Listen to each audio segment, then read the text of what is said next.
وہ تاریخ کے بدترین دور سے گزر رہے ہیں. ہم پر پابندیاں مسلط کر دی گئی اور یہ پابندیاں حکومت کی طرف سے نہیں ہے. حکومت ٹول بنی ہوئی ہے ان قوتوں کا جو چاہتی ہیں کہ اس ملک میں پریس جو ہے وہ کنٹرول ہو، پریس کی آزادی سلب ہو. وہی چیز جو ہے وہ اخبار میں آنی چاہیے، وہی پروگرام جو ہے وہ ٹی وی پہ دکھائے جائیں جو حکمرانوں کو پسند ہے، جو اسٹیبلشمنٹ کو پسند ہے. تو میں یہ سمجھتا ہوں کہ جب بھی اس قسم کی صورتحال پیدا ہوئی، ملک جو ہے وہ کمزور ہوا.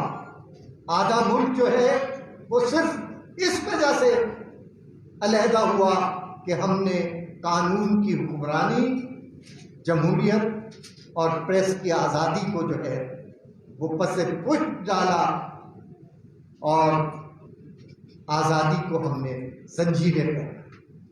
تو دوستو، مولانا صاحب یہ ڈیفائننگ موومنٹ، جس طرح آپ کہتے ہیں، آج بھی آپ کی تقریریں ہم جب سنتے ہیں کہ پاکستان کو اگر بچانا ہے، پاکستان کو اگر آگے لے کر جانا ہے، ترقی کرنی ہے اس ملک میں، تو صرف ایک ہی راستہ ہے کہ پریس کو آزاد ہونا چاہیے، جمہوریت ہونی چاہیے، رول آف لا ہونا چاہیے.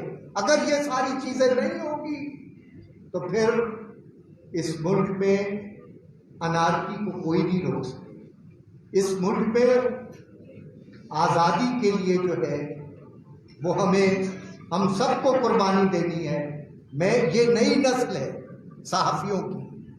ہم 3 نسل پرانے لوگ ہیں جنہوں نے جدوجہد کی، لیکن میں یہ سمجھتا ہوں کہ میرا حوصلہ بڑھتا ہے جب میں اپنے نوجوان دوستوں کو میدان عمل میں دیکھتا ہوں اور ہر قسم کے جبر کے باوجود. اس میں سے بے شمار وہ لوگ ہیں مولانا جن کو تنخواہیں ابھی تک نہیں ملی، 6 مہینے سے تنخواہیں نہیں ہیں. اس صورتحال میں بھی لوگ جو ہے وہ پرجوش ہیں، پر امید ہیں کہ آزادی کی شمع ہم اور آپ جو جلا رہے ہیں، اس کے نتیجے میں اس ملک میں جو ہے وہ آزادی کی صبح جو ہے، وہ روشنی جو ہے وہ ضرور طلوع ہوگی اور ہم سب دیکھیں گے کہ یہ ملک پریس کی آزادی بھی دیکھے گا، جمہوریت بھی دیکھے گا اور ترقی بھی کرے گا، عوام کی حکمرانی بھی ہو. تو میں ان الفاظ کے ساتھ کہ ہم آپ سے وعدہ کرتے ہیں نوجوان صحافیوں سے کہ ہم جدوجہد جاری رکھیں گے، اور یہ جدوجہد اس وقت تک جاری رہے گی جب تک ہم پیروں میں پڑی ہوئی زنجیریں جو ہیں وہ نہیں توڑ دیتے. اور یہ زنجیریں ہم اپنی طاقت سے، اپنی آواز سے، اپنی جدوجہد سے توڑیں گے. انشاءاللہ ہم آزادی کا سورج ضرور دیں. شکریہ ناصر علی صاحب. میں گزارش کروں گا پاکستان دارالحکومت کی حکومت کے سربراہ قابل احترام محترم جناب مولانا فضل الرحمان صاحب سے کہ وہ اپنے خیالات کا اظہار کریں. محترم جناب مولانا فضل الرحمان صاحب.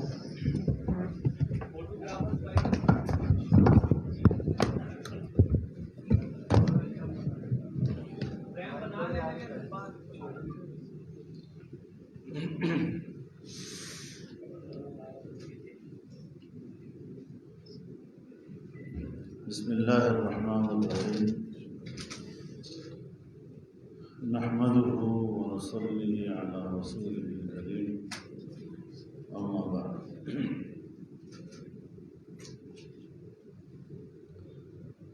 نیشنل پریس کلب اسلام آباد میں پہلے بھی حاضر ہوتا رہا ہوں. آج ایک بار پھر آپ نے مجھے یہاں عزت بخشی ہے. جناب افضل بٹ صاحب، ان کی پوری ٹیم، ان کے آرگنائزیشن کے معزز اراکین، ان سب کا شکر گزار ہوں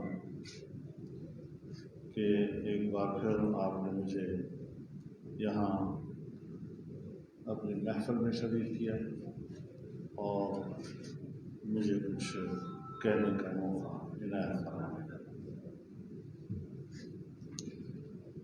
جناب ناصر زرعی صاحب کا خصوصی طور پر شکر گزار ہوں کہ انہوں نے ملتان کے قدیم رشتوں کا تذکرہ کیا. انہوں نے مفتی صاحب کی جدوجہد سے بھری زندگی کا تذکرہ کیا اور ہمیں اپنی تابناک ماضی کی یاد دلائی.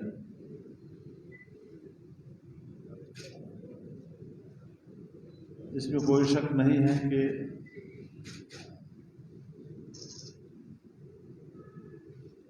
ملکیں ایک نظام کے تحت چلیں.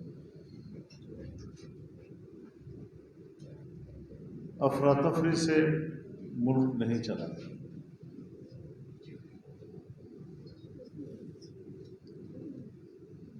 اور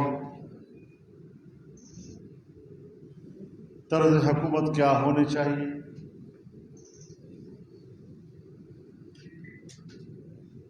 یہ اختیار تو اللہ نے بھی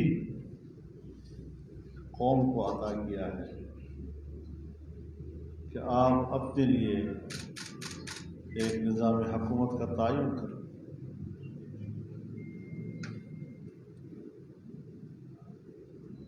ہمارے پاس ہمارا آئین ہے جسے ہم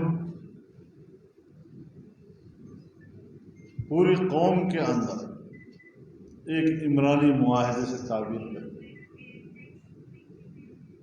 جسے ہم ایک میثاق ملی سے تعبیر کرتے ہیں، اور اس میں ہر ادارے کے اختیارات کا ایک دائرہ متعین ہے.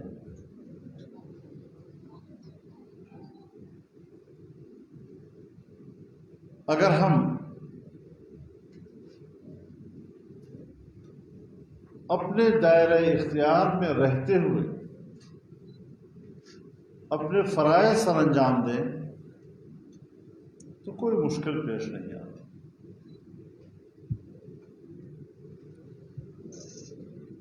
فساد اس وقت سامنے آتا ہے جب ہم ایک دوسرے کے علاقے میں جا کر اس کے اختیار اور اس کے کردار پر قبضہ کرتے ہیں. فساد اس وقت آتا ہے جب ایک ادارہ اپنے آپ کو بالادست تصور کرے اور تمام اداروں کو اپنا ماتحت تصور کرے. انسان کی خواہشات کی کوئی حد نہیں ہے، لیکن خواہشات کو ایک خاص دائرے میں محدود کرنے کے لیے نظم بنتا ہے، قانون بنتا ہے، آئین بنتا ہے.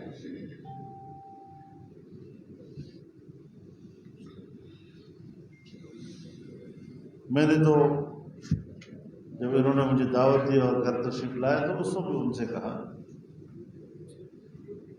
کہ جہاں پر سیاست ہے اور جمہوری ماحول ہے وہاں پر صحافت ہے. جہاں ڈکٹیٹرشپ ہے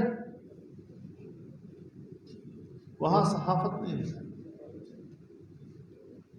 جہاں بادشاہتیں ہیں وہاں صحافت نہیں ہوا کرتی. ڈکٹیٹر اور بادشاہ کی مرضی سے اخبار چھپتے ہیں. ہمارے جیسے ملکوں کے اخبارات سے ہجوم میں بڑے بڑے اخبار چھپتے ہیں. اعلیٰ کوالٹی کا کاغذ اس پہ استعمال ہوتا ہے.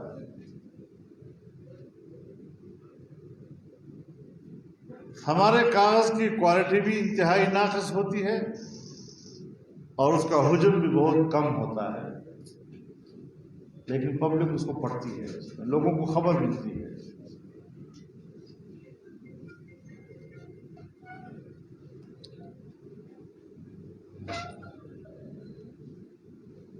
میں ملتان میں طالب علم تھا. میں اس زمانے سے دیکھتا ہوں کہ صحافت کی آزادی کے نام سے تحریکیں چلتی ہیں، بڑے بڑے لوگ جیلوں میں جاتے ہیں. اور یہ بات میں صرف صحافت کے حوالے سے نہیں کہہ رہا، میں سیاستدانوں کے ماحول میں بھی یہ بات کرتا رہتا ہوں کہ ایک سوال کا مجھے جواب چاہیے. ہم نے ہر دور میں ڈکٹیٹر کے خلاف تحریکیں چلائی، جمہوریت کو مضبوط اور مستحکم کرنے کے لیے ہم نے تحریکیں چلائیں، لیکن مسلسل جمہوریت کمزور ہوتی جا رہی ہے اور آمرانہ سوچ غالب ہوتی جا رہی ہے، اسے گرفت مضبوط ہوتی جا رہی ہے. اس کی وجہ کیا ہے؟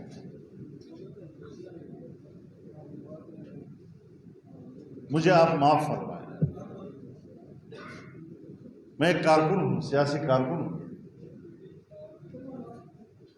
یہ جو ہم پسپائی کی طرف جاتے ہیں اور ہمارا سفر ہمیشہ پسپائی کی طرف جاتا ہے، اس کی بنیادی علت یہ ہے کہ ہم اپنی آواز اور اپنے نعرے کے ساتھ کمیٹڈ ہیں، ہم کمپرومائز کر جاتے ہیں. اور ان قوتوں کو معلوم ہے کہ سیاستدان بھلا جلسے کریں، جلوس کریں، جیلوں میں جائیں، ہمارے ساتھ کمپرومائز کے لیے انہوں نے بیٹھنا ہے، بھیک ہم سے مانگنی ہے اقتدار. اب اس سے ہم کیسے نکلیں؟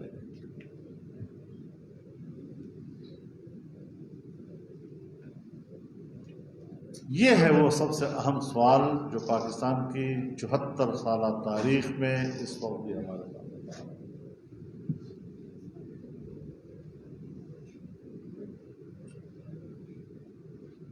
لگتا ایسا ہے کہ پاکستان کو بطور ریاست کے شاید ہم نے سمجھا ہی نہیں،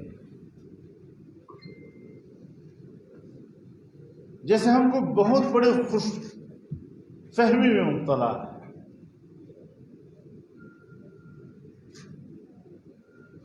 کیا پھر ہم اپنی سوچ تبدیل کر لیں؟ 3 باتیں کہی جاتی ہیں کہ جس کی بنیاد پر پاکستان مارد وجود میں آیا ہے.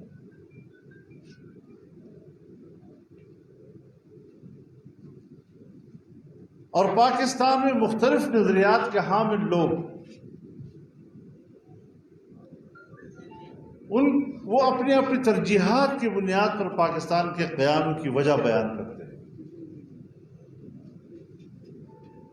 مذہبی لوگ کہتے ہیں یہ اسلام کے لیے بنا تھا. پاکستان کا مطلب کیا؟ لا الہ الا اللہ.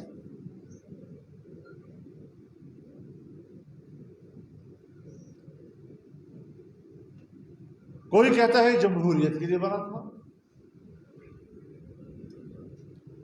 اور کوئی کہتا ہے کہ یہ خوشحال معیشت کے لیے بنا تھا.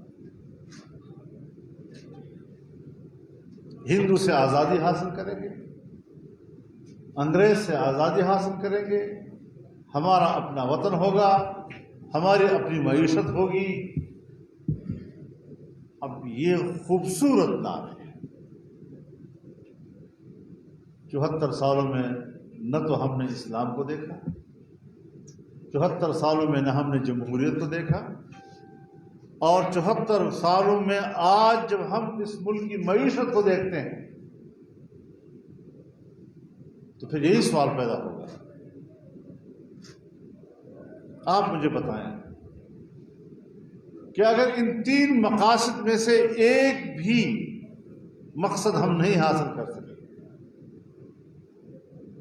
اور ہم خطے کے اپنے ہم عمر ممالک یا ہم سے عمر میں کم ممالک ان کی معیشت آگے بڑھی ہے اور ہم پیچھے کی طرف جا رہے ہیں، چین کہاں پہنچ گیا ہے، ملائیشیا کہاں کھڑا ہے، انڈیا کہاں کھڑا ہے، بنگلہ دیش کہاں کھڑا ہے،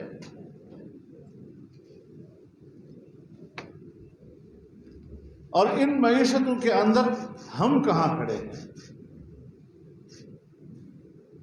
یہ ساری چیزیں سوالیہ نشان ہیں ہمارے لیے، بنساز قوم۔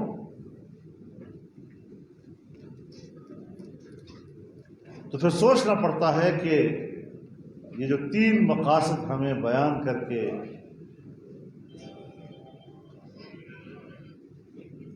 کیا واقعی یہ اس مقصد کے لیے بنا تھا؟ اس ملک میں تو ہمیں مارشل لائن نظر آتی ہے، اس ملک میں تو ہمیں فوج کی بالادستی نظر آتی ہے، صحافت بھی ان کے ہاتھوں مقید، پارلیمنٹ بھی ان کے ہاتھوں مقید، سول انتظامیہ کو تو وہ اپنا ماتا غلام سمجھتے ہیں، کوئی حیثیت ہی نہیں ان کی نظر میں،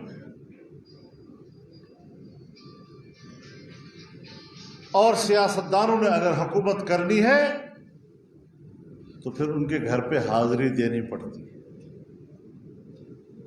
انہی سے بھیک مانگ کر اقتدار حاصل کرنا ہوتا ہے۔ کہاں ہے یہ؟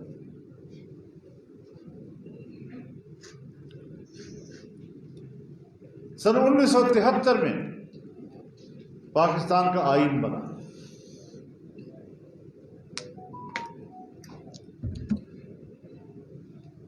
سن 1973 ہی میں اسلامی نظریاتی کونسل بنا،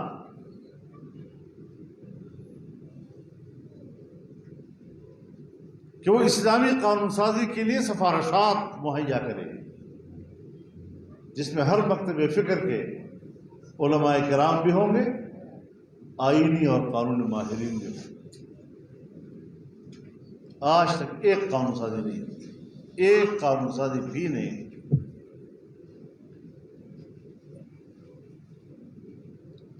اب آپ بتائیں، جس طبقے نے یہ سمجھا تھا کہ یہ ملک اسلام کے لیے بنا ہے، وہ کیا سوچے گا اس ملک کے بارے میں اس کے بعد؟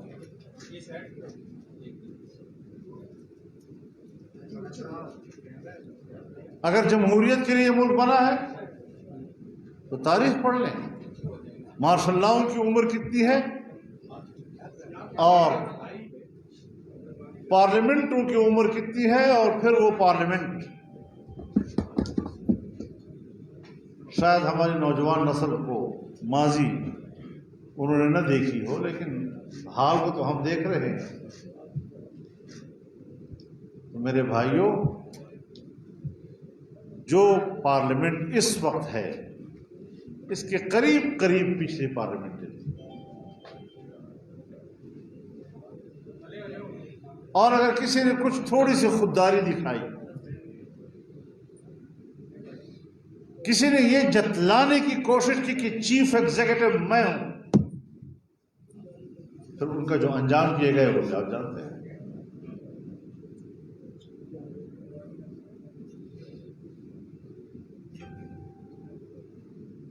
اس دن مجھے ایک بیان بڑا عجیب لگا، اقوام متحدہ نے دیا تھا یا پتہ نہیں امریکنز نے دیا تھا، کہ اگر طالبان نے افغانستان پر جبراً حکومت قائم کی تو ہم تسلیم نہیں کریں گے۔ آج آپ یہ بیان دے رہے ہیں، ایوب خان کے ماشاء اللہ کو آپ نے سپورٹ کیا، وہ جبر کی حکومت نہیں تھی۔ ضیاء الحق کی حکومت کو آپ نے سپورٹ کیا تھا، وہ نہیں تھی۔ 9/11 کے بعد سے ہی، لیکن مشرف کی حکومت کو آپ نے سپورٹ کیا. کیا وہ جبر کی حکومت نہیں تھی؟ یہ جبر صرف وہاں افغانستان میں آپ کو نظر آ رہا ہے.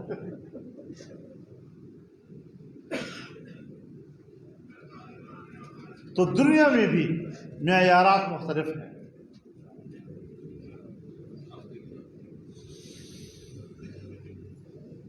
خارجہ پالیسی ہماری کدھر ہے؟ ہمارے پڑوس میں اتنی بڑی تبدیلی آ گئی ہے. سلامتی کونسل کے اجلاس ہو رہے ہیں. پاکستان خطے کا ایک بنیادی اسٹیک ہولڈر، اور آپ کے مندوب کو اس اجلاس میں شریک ہونے کی اجازت نہیں.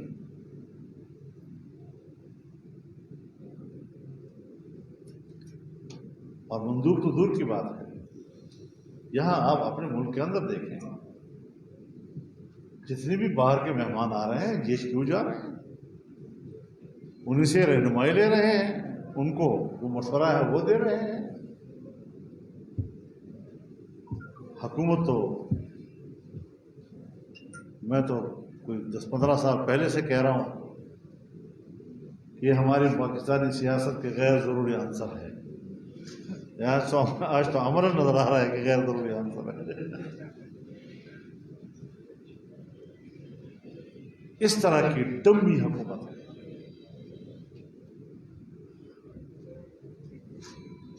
جب پاکستان میں ہوں گی تو جمہوریت نہیں ہوگی، اور جب جمہوریت نہیں ہوگی تو صحافت نہیں ہوگی. ہم ایک ہی کشتی کے سوال ہیں. تو اس لحاظ سے آج چائنا کو کیوں شکایت ہے پاکستان سے؟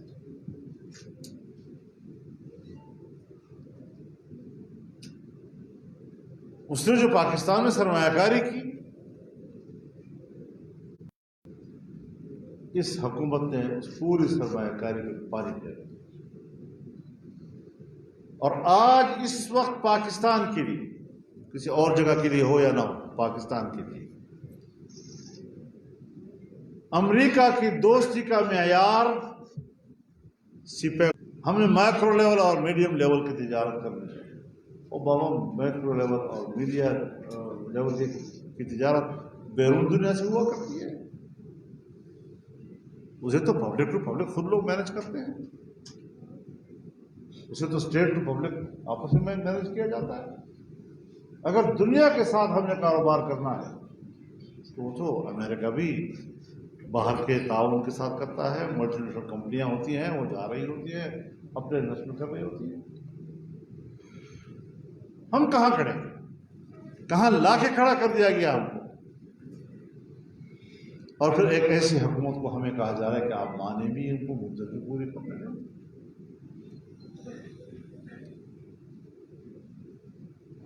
اب جہاں پر مدت پوری کرنا اور مدت بڑھانے کے مسائل آئے گے ملک کے اندر،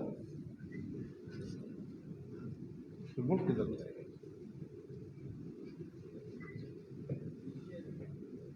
ہم ملک کے وفادار ہیں، لیکن اتنا تو بتا دیا جائے کہ وفاداری کا معیار کیا ہے. انگریز کا زمانہ تھا، ہندوستان کے وفادار کو غدار کہا گیا.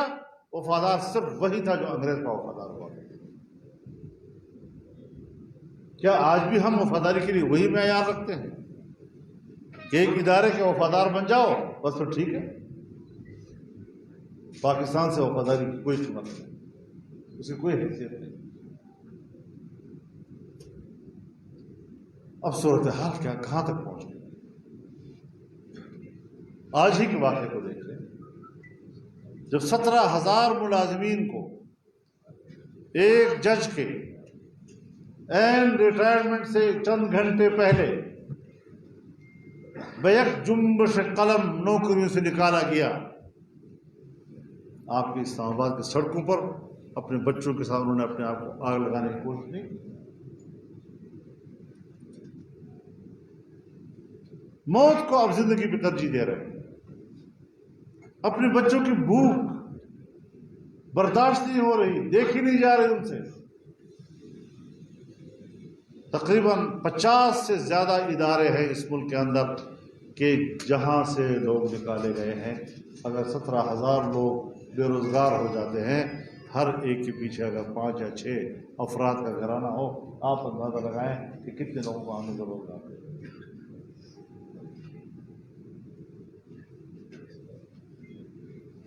وہ تو خواب ہو گئے نا. 1 کروڑ نوکریاں دیں گے. 1 کروڑ نوکریاں. پہلی بات تو یہ ہے کہ ہم نے یہ بات کہی کیوں. دوسری بات یہ کہ ہم نے اس بات کی اعتبار کیوں کی. سن 1947 سے لے کر آج 74 سال پورے ہو گئے. میرے پاکستان کی کل ملازمتیں بڑی سے لے کر چھوٹی تک 1 کروڑ سے نیچے ہیں، اوپر نہیں گئی. 74 سالوں کی. اور ہم 1 سال اور 2 سال کے اندر 1 کروڑ نوکریاں.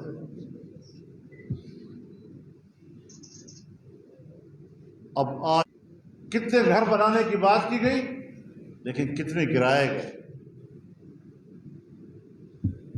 لوگوں کو کس قدر بے گھر کیا گیا.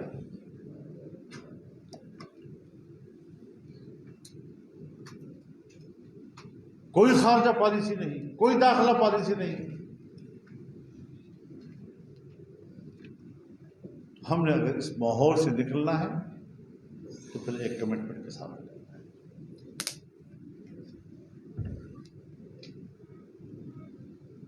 پاکستان کا عوام ذمہ دار قرار دیا جاتا ہے کہ اس کے ووٹ سے حکومت بنی، لیکن اس کا ووٹ تو چوری ہو جاتا ہے. جس کی حکومت لانی ہوتی ہے ووٹ، وہ کہتے ہیں نا کہ ووٹ بکسے میں ڈالنے کا نام نہیں، ووٹ بکسے سے نکال کر گننے کا نام ہے.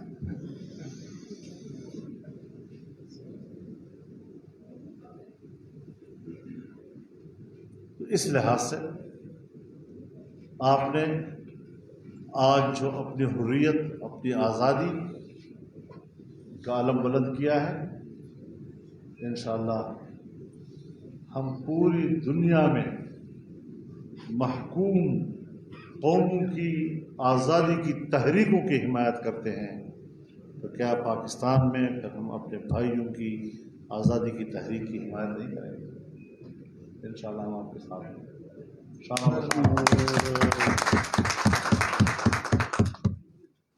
ہر چیز میں وقار ہونا چاہیے. میں تو صحافت کے بارے میں بھی کہتا ہوں کہ صحافت یہ ایک امانت ہے، اور امانت کے لیے دیانت شرط ہے. تو آپ حضرات سے بھی گزارش کروں گا کہ بلا تحقیق خبریں چلانا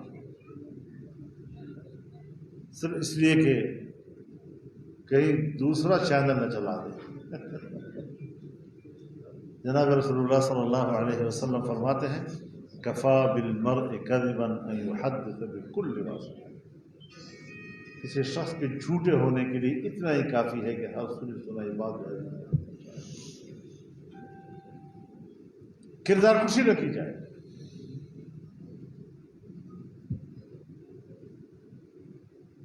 بلکہ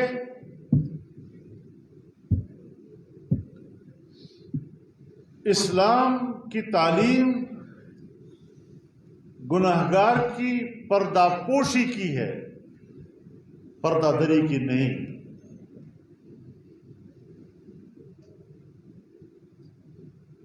لیکن یہاں تو پردہ پوشی جو ہے اگر ہے تو پھر تو صحافت ختم ہو جاتی ہے. پھر بھی ہمیں اپنے شریعت کے اصولوں کو سامنے رکھ کے آگے بڑھنا چاہیے. بہت اعلیٰ اخلاق کا دین ہے ہمارا. ہم اسلام کی غلط تشریح کرتے ہیں. ہم جب اسلام کی برکات بتاتے ہیں، جب اسلام آئے گا تو پھر قصاص لیا جائے گا، جب اسلام آئے گا چور کا ہاتھ کاٹا جائے گا، جب اسلام آئے گا ظالم کو سنسار کیا جائے گا. اس کو اسلامی نظام ہم کہتے ہیں. میں آپ سے پوچھتا ہوں، آپ پڑھے لکھے لوگ، اسکول کا، مدرسے کا ایک نصاب تعلیم ہوتا ہے، اس کو باقاعدہ آویزاں کیا جاتا ہے پورے ملک کے ساتھ آپ اس نصاب کے تعارف کراتے ہیں، بچے اس کے لیے آپ کے اسکول میں آتے ہیں۔ اب اگر کوئی بچہ پڑھتا نہیں، سبق یاد نہیں کرتا، گھر کا کام کر کے نہیں آتا، اور استاد اس کو سزا دیتا ہے، کیا ہم نے کبھی اس سزا کو نصاب تعلیم کا حصہ کہا ہے؟ سزاؤں کو تو ہم نے اسکولوں میں نصاب تعلیم کا حصہ کبھی نہیں کہا۔ تو پھر اسلام کی اگر کچھ سزائیں ہیں اس کو نظامی اسلام کا حصہ قرار دینا، وہ تو نظام کی درستگی کے لیے ہے اگر ضرورت پڑے،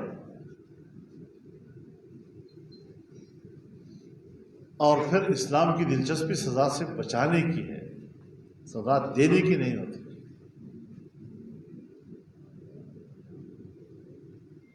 تو ہمیں بھی اپنی صحافت کو ان خطوط پر استوار کرنا چاہیے کہ جس میں کسی کے کردار کشی نہ ہو، خبر ہو تو صحیح خبر ہو،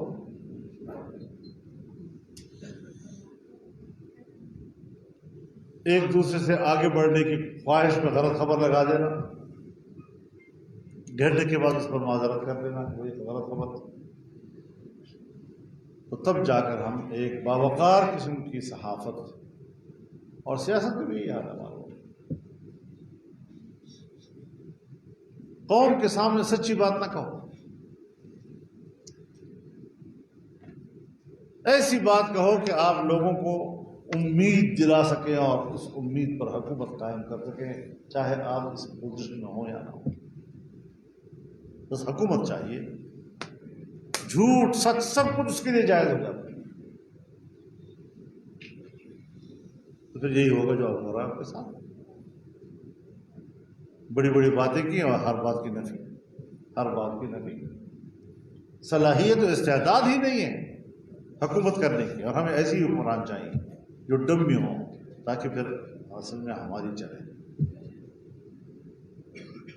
تو اس لحاظ سے یقیناً ہمارے ملک میں اصلاحات کی ضرورت ہے، سیاست میں بھی، صحافت میں بھی، بیوروکریسی میں بھی، اسٹیبلشمنٹ میں بھی، اور جب ہم اپنے آئینی دائرۂ کار میں رہتے ہوئے فرائض سے انجام دیں گے تو ملک پرسکون طور پر آگے بڑھے گا۔ ہمیں دوسروں کے سبق لینا چاہیے، جس ملک میں ظلم ہوتے ہیں وہاں پر پھر کیا انجام قوموں کے ہوئے، کہاں پہنچی ہیں کہ وہ قومیں۔ اللہ تعالیٰ پاکستان کو پابندہ رکھے، ترقی کے راہ پر اللہ پاکستان کو گامزن فرمائے، اور ایک پرسکون نظام اللہ تعالیٰ پاکستان کے ہر شخص کو مہیا فرمائے۔ میں آپ کا ایک بار پھر بہت زیادہ شکریہ ادا کرتا ہوں۔ وآخر دعوانا آپ نے بات کی تھی کمپرومائز کرنے کی، ہم کمپرومائز کرتے رہے، اس وجہ سے ہم پسپا ہو گئے، جو ماضی کا حوالہ دے۔ آپ اس کو میڈیا کی خبر نہ بنائیں، تعلیم کی حصہ بنائیں۔ میں نے تعلیم کی بھی بات کہ حکومت پاکستان جو افغانستان میں تبدیلی آئی ہے اس کو اپنی کامیابی قرار دے رہی ہے، کیا ہم حکومت پاکستان کی افغانستان کے حوالے سے جو پالیسی اس سے مطمئن ہے؟ میرے خیال میں ہمیں اپنے آئینے میں خود کو دیکھنا چاہیے۔ ہم نے 9/11 کے بعد جس طرح کمپرومائز کیا ہے امریکہ کے ساتھ، جس طرح افغانستان پر حملہ کرنے کے لیے ہم نے اڈے مہیا کی، جس طرح افغانستان پر حملہ کرنے کے لیے ہمیں انہیں فضائیں ہم نے دی، جنرل مشرف نے کہا اتنے ہزار لوگوں کو میں نے پکڑ کر امریکہ کے حوالے کیا اور اس کے بدلے میں ڈالر کمائے، پاکستان میں افغان سفیر کو جس طرح ان کے حوالے کیا گیا، ایک اندوہناک قسم کی ایک منظر ہے اس کا، تو انہوں نے قربانیاں دی ہیں استقامت کے ساتھ، جو کمٹمنٹ تھی اس وقت پورا اترے ہیں۔ استقامت اصل چیز ہوتی ہے، نتائج شاید ذرا دیر سے ملیں لیکن آپ ہی کے حق میں وہ نتائج آئیں گے۔ آپ صحافی حضرات بھی ذرا استقامت کا مظاہرہ کریں، چند دن تکلیف ضرور ہوگی لیکن مقصد انشاءاللہ حاصل ہوگا۔ مولانا صاحب، حکومت کی جانب سے پی ایم یہ جیسا اتھارٹی کو نافذ کر کے کالا قانون لا کے حکومت کیا مقاصد حاصل کرنا چاہتی ہے؟ کیا جرنلسٹ کو دبانے کی ایک اور کوشش ہے یہ؟ تو ظاہر ہے جی کہ آپ نے اس کے لیے جو اس وقت تحریک شروع کی ہے، تو یہ تحریک خود آپ کی اس سوال کا جواب، اور